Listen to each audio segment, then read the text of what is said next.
Telugu film ഇൻഡസ്ട്രിയിൽ life time achievement കിട്ടിയ award കിട്ടിയ ആളെയാണ് നിങ്ങൾ സോഷ്യൽ മീഡിയ അവാർഡ് കൊടുത്ത് ഒതുക്കിയത്. അല്ലു അർജുൻ അറിയേണ്ട ആളെയായിരുന്നു. ആദ്യത്തെ 2 പടം കഴിയുമ്പോ നേരെ പിടിച്ച് ലൈഫ് ടൈം അച്ചീവ്മെന്റ് ഒന്ന് ഒതുക്കാനുള്ള പരിപാടിയാണെന്ന് തോന്നുന്നു. പലപ്പോഴും വഴി തെറ്റിപ്പോകുന്ന സ്ഥലങ്ങളൊക്കെ എനിക്ക് വളരെ സുന്ദരമാവാറുണ്ട്. അല്ലെങ്കിൽ വളരെ കുറച്ചും കൂടെ പോസിറ്റീവായി പറഞ്ഞു കഴിഞ്ഞാൽ വീണടം വിഷ്ണുലോകം എന്ന് പറയുന്നൊരു കോൺസെപ്റ്റ് എപ്പോഴും ഉണ്ടാവാറുണ്ട്. ഞാനൊരു TV ആങ്കർ ആവുന്ന അങ്ങനെയാണ്. ഒരു സിനിമ പ്രൊമോട്ട് ചെയ്യാൻ പോകുന്നു, അവിടെ അവർ എന്നെ കണ്ട് ടെലിവിഷൻ ആങ്കർ ആവാൻ ക്ഷണിക്കുന്നു. എൻ്റെ സിനിമയേക്കാൾ കൂടുതൽ എൻ്റെ ആ ഷോ പോപ്പുലർ ആവുന്നു. എനിക്ക് തോന്നുന്നു ഡിജിറ്റൽ മീഡിയയിലേക്കുള്ളൊരു എൻട്രിയും അങ്ങനെ തന്നെയായിരുന്നു. ഈ പറഞ്ഞ പോലെ 2020 അല വൈകുണ്ഠപുരമുലു ചെയ്ത സമയത്ത് ആ സിനിമ ഒരു ഗംഭീര ഡെബ്യൂ ആയിരുന്നു. എൻ്റെ ജീവിതത്തിൽ ആദ്യമായിട്ടാണ് ഞാനൊരു സിനിമ ചെയ്ത് കഴിഞ്ഞ് 3 സിനിമ ഒപ്പം സൈൻ ചെയ്യുന്നത്.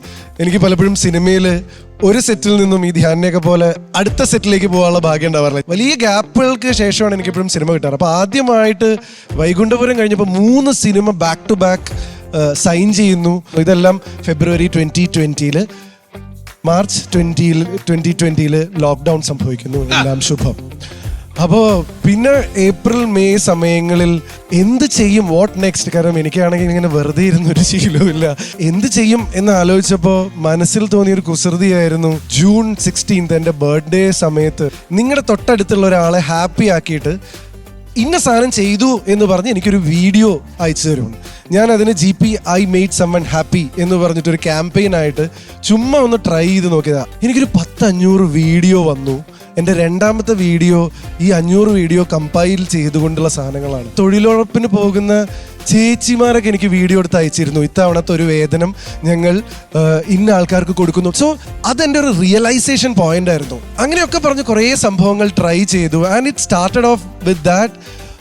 ഓൾമോസ്റ്റ് ഞാൻ 150 മില്യൺ വ്യൂസ് ആ യൂട്യൂബ് ചാനലിൽ ഉണ്ടാക്കി. പിന്നെ ഈ പറഞ്ഞ പോലെ ഉർവശി ശാപ ഉപകാരം എന്ന് പറഞ്ഞ പോലെ ഇപ്പൊ ഞാൻ തെലുങ്ക് സിനിമകളാണ് ചെയ്യുന്നത് എന്നുള്ളതുകൊണ്ട് തന്നെ മലയാളമായിട്ടുള്ള കണക്ട് എന്ന് പറയുന്നത് ഇപ്പൊ എന്റെ ഈ ഡിജിറ്റൽ മീഡിയയിലാണ്. അളിയൻ ഇപ്പോഴും മലയാളം മറന്നില്ലല്ലോ എനിക്ക് പറയാനുള്ളത്. കാരണം മലയാളികളുമായി കണക്ട് നഷ്ടപ്പെട്ട് മലയാള ഭാഷ മറന്നില്ലല്ലോ. അതാ തെലുങ്കിൽ അതുകൊണ്ടായിരിക്കും. അത് മനസ്സിലാക്കണം. അതുകൊണ്ട് തന്നെ ആയിരിക്കും. കൊറോണ സമയത്താണെന്ന് തോന്നുന്നു ഒരു ദിവസം ഭാര്യ അങ്ങനെ GP ഫോളോവർ ആണ്. അങ്ങനെ ഒരു ഡേ ഇൻ മൈ ലൈഫ് GPയുടെ കൊറോണ സമയത്ത് കാണുന്നു.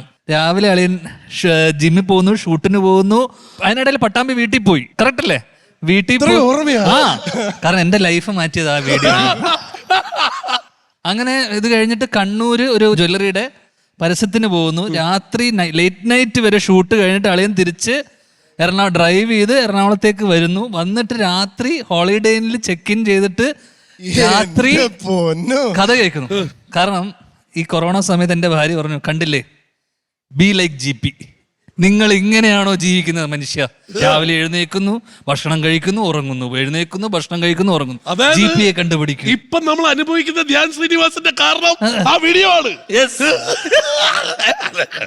ഞാൻ മലയാള സിനിമയിൽ ഇത്രയും സജീവമാകാൻ കാരണം, ഇത്രയും സിനിമ നിങ്ങൾ എന്നെ വെറുക്കാൻ കാരണം, ഒരിക്കലും എന്നെ വെറുക്കരുത്, ഈ GP വൃത്തികെട്ടവ കാരണമാണല്ലേ.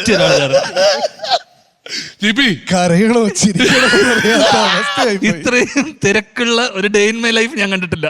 ഇപ്പൊ തിരിച്ച് ധ്യാനം എങ്ങനെയാന്ന് വെച്ചാൽ രാവിലെ ഒരു ഷൂട്ട്, ഉച്ചയ്ക്ക് ഒരു ഷൂട്ട്, ഇതിനിടയ്ക്ക് ഹോളിഡേ കയറുന്നു, ഭക്ഷണം കഴിക്കുന്നു. അതല്ല, ഇപ്പൊ എനിക്ക് ഡേ ഇൻ മൈ ലൈഫ് ചെയ്യാൻ പോലും സമയമില്ല.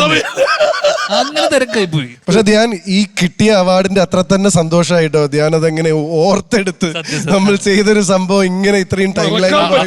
അവരുടെ ഇപ്പൊ കഴിഞ്ഞ അഭിജിത്ത് GP, ഞങ്ങളുടെ ഒരു കോമൺ ഫ്രണ്ട് ഉണ്ട്, ഇപ്പൊ കഴിഞ്ഞ അന്റാർട്ടിക്ക യാത്ര വരെയുള്ള എല്ലാ അപ്ഡേറ്റുകളും കഴിഞ്ഞ എനിക്ക് ഇതിനൊക്കെ സമയം GPയുടെ ഓരോ നീക്കവും ഞാൻ വാച്ച് ചെയ്തു.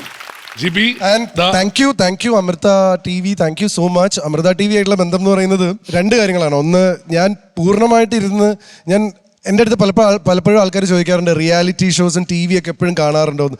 സത്യം പറഞ്ഞു കഴിഞ്ഞാൽ ഞാൻ ഒരു TV ഓഡിയൻ ആയിരുന്നില്ല. ക്രിക്കറ്റ് കാണാനും സിനിമ കാണാനും മാത്രം TV വെച്ചിരുന്നൊരു മനുഷ്യനായിരുന്നു.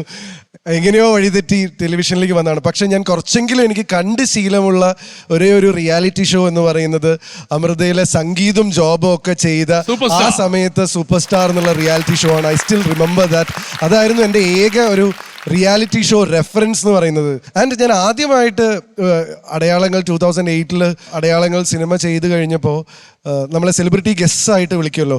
അപ്പോൾ ആദ്യമായിട്ട് ഞാൻ ഒരു സെലിബ്രിറ്റി ഗസ്റ്റ് ആയിട്ട് പോകുന്നത് അമൃത ടീമിന്റെ സൂപ്പർ ഡാൻസർ എന്ന് പറഞ്ഞിട്ടുള്ള ഒരു ഷോയിലാണ്. അന്ന് ചെറിയ കുട്ടിയായിട്ട് സാനിയ അതിനകത്തുണ്ടായിരുന്നു. ആ ഒരു ഷോയിലോട്ടാണ് ഞാൻ അതിൽ ഇപ്പോഴും ആ കുട്ടി ചെറുതാണെന്ന് മനസ്സിലാക്കണം, അതാണ് വേണ്ടത്.